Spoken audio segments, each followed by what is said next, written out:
Good morning, YouTube. Warbles on a lot here. Preparing for the weekly Outsiders. No Moondog this week. Time now for Outsiders. I'm Barry Cassidy, and you're not. Oh, he says that now. Outsiders, indeed, this morning are Eric Jensen, editor of the Saturday paper, Georgina Downer, on the Administrative Committee of Victorian Liberal Party, and Ellen Fanning, journalist. Welcome to you all. Sobering events. Eric, in a way, the hard part is to come in modulating the political response to something as horrific as what's taken in Paris. I think absolutely, these are insensible events, and if anything, it's important at this point to know what they don't tell us. Tony Abbott is wrong; they don't tell us anything about refugee policy. Leonholm is wrong; they don't tell us anything about the need to arm our citizens. All they tell us is that terrible things sometimes happen, and we need to confront those terrible things. But we shouldn't necessarily be drawing any domestic lessons from them. And yet we shouldn't brush things under the carpet. These are things done in the name of religion. Absolutely, but a bastard form of religion, a kind of a misinterpreted, misapprehended religion. These are not Muslim acts. These are terrorist acts. A difficult thing, Georgina Downer, because they'll be represented as both by various parties. Yeah, well, I mean, I don't think the terrorists claim that they do this for a terrorist agenda. It is for a fanatical Islamist agenda. But no one is saying that this is the teaching and the advice of mainstream Muslims. But I mean, this is done in the name of a very poisonous form of Islam. And I think we need to keep clear in our minds that that's the case. And what if we have that clear in our mind? What was the consequence of that thinking? I mean, how do we take that knowledge and act upon it? What do we do? Well, I think we as a community have to be more vigilant. I mean, the Muslim community absolutely has to be vigilant, and they have been. I mean, they've been going through an extremely difficult time. Only a month ago in Sydney, we had the shooting of Curtis Cheng, the police accountant, and I mean, Muslim community did come out and condemn that attack, and there was some reflection. But as the broader community as well, we need to be supportive of our security services and realise this is an incredibly serious national security issue here, as it is in France, and sometimes there are failings, as there have been in France. I mean, there will be some serious introspection on the part of the French National Security Services of how they missed this, and this cannot happen again. I mean, this is an interesting thing, Ellen Fanning. I mean, the instances that Georgina mentions locally. I suspect the work of the slightly crazy lone wolf. Here we have, though, a very well organised, planned military attack. And see, that's what I keep thinking about too, Jonathan. I mean, once you sort of get past the horror of it, you think, now, what did we understand a week ago? I count myself as kind of among the ignorant many here who pay a bit of attention, but it's not the sole focus of my life's work, thinking about this. But I thought that Al-Qaeda were focused on the far enemy, right? And that they did the terrorism spectaculars. They did the 9/11s and the Madrids and the Londons, right? That was their hallmark. And their aim was to get the United States out of the Middle East. And what I think we all understood until last week about ISIS was that they were focused on the near enemy, the Assad regime in Syria, the regime in Iraq, and that their ambition was to build an Islamic state, a caliphate. But suddenly we see them adopting, now this, feel free to disagree, this may be complete ignorance, but this kind of large-scale, dramatic attack it is not something that we've seen from them. We've seen horror from them, but not this. And now they say France is at the top of the list of targets, the first of the storm, the capital of prostitution and obscenity. And then you start to think, well, why Paris? Why? And then you think, well, maybe the cradle of secular modernity, the place that promised freedom and equality for all.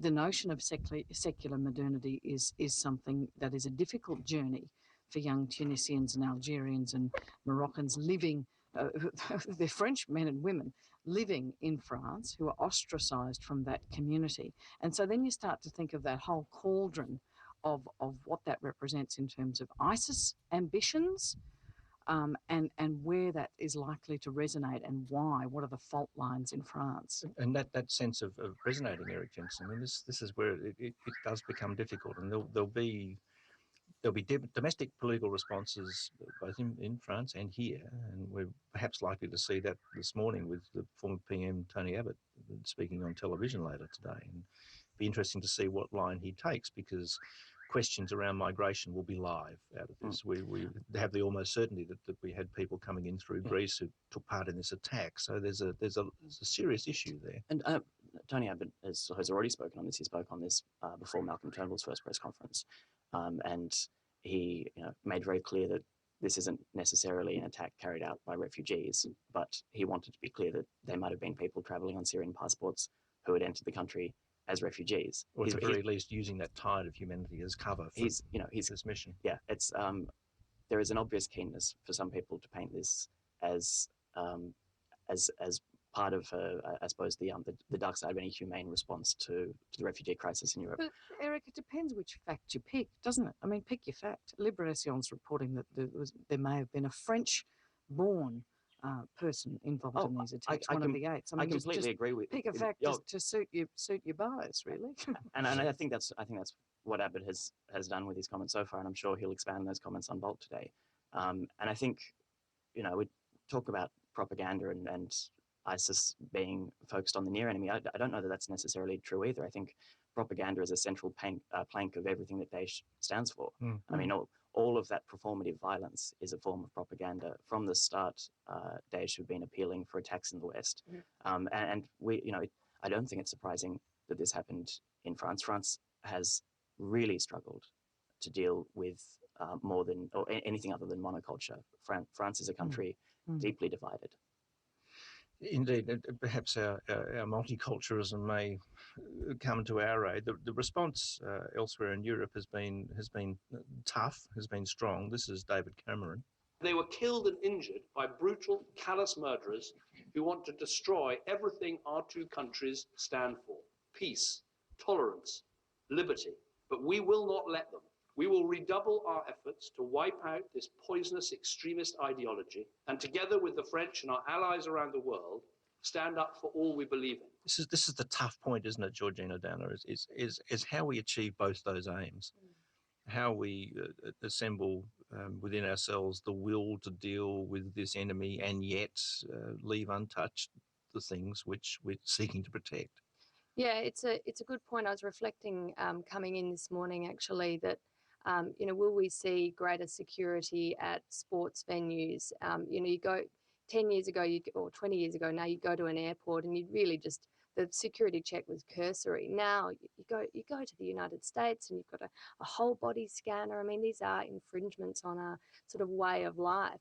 But unfortunately, the reality of this type of climate. But I mean, David Cameron's right. This is a foreign policy problem as well as a national security problem. We're going to now have to Australia as a and our partners around the world, United States, France, UK, really come together and help destroy ISIS in Syria and Iraq. That's going to be the next stage of this. I mean, really in a concerted effort. We've had some small scale efforts picking off a few targets, but this is an extremely poisonous force that is spreading its wings, and as Eric was saying, have been calls to arms for lone wolf attacks in the West, and we have seen that in Australia and now in France on a very large scale and a coordinated scale, and we cannot let this happen again. You would think, Ellen, that the G20 will be focusing to some part on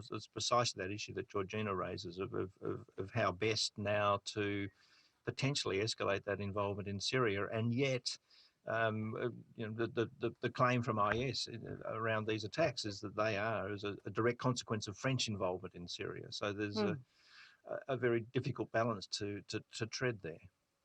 Yeah, and maybe in instances like these, as the previous speakers you had on were speaking about this, the notion that it's one or other. It's either this is, a fight between medieval Islam and secular modernity. It's one or other. Maybe as well as the reflective kind of instant discussion where everybody has about, let's think about Islam. Well, let's think about Enlightenment values. This happened on the Boulevard Voltaire. When we talk about Western values, are they universal values?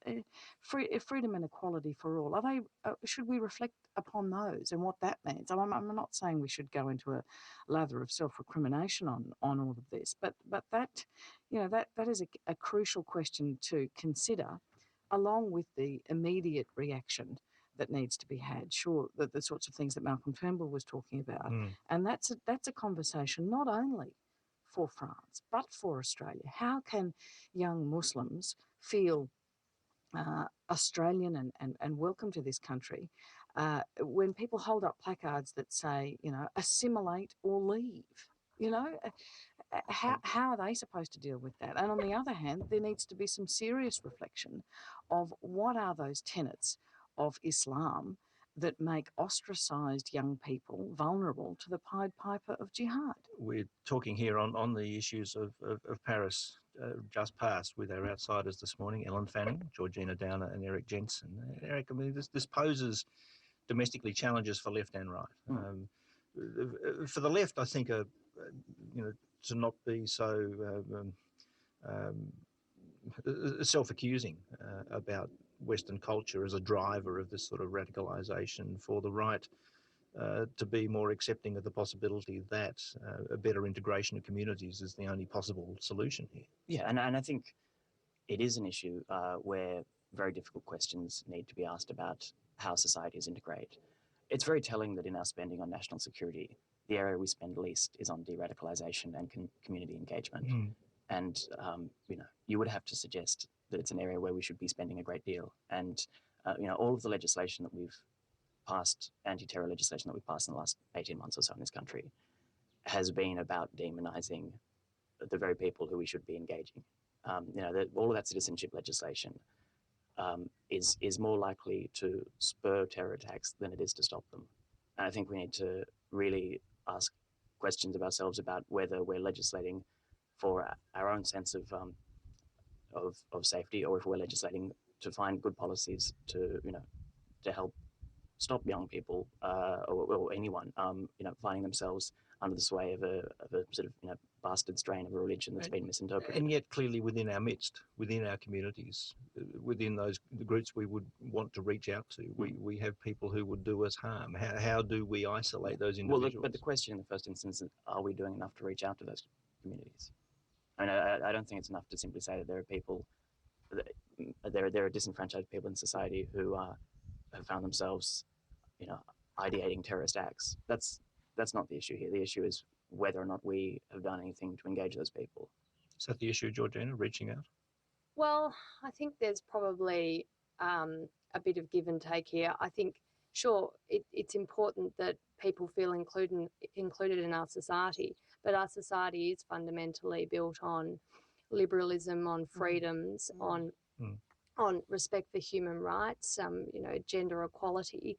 So Separation of church and state. Go on. Yeah. So I don't think when you reach out to communities, it doesn't mean that we should dilute our values to the values that have been imported. I think there needs to be a coming together here, and that's not just what community engagement programs intend to do. They're not about changing fundamentally the society that is engaging with minorities. They're about allowing minorities to engage with the larger society.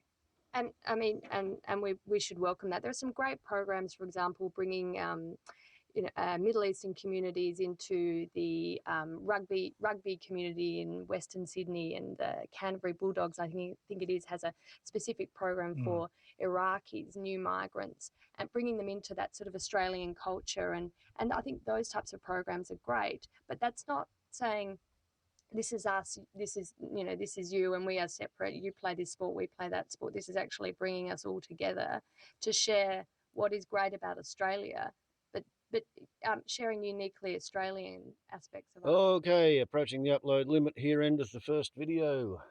Back for more. directly.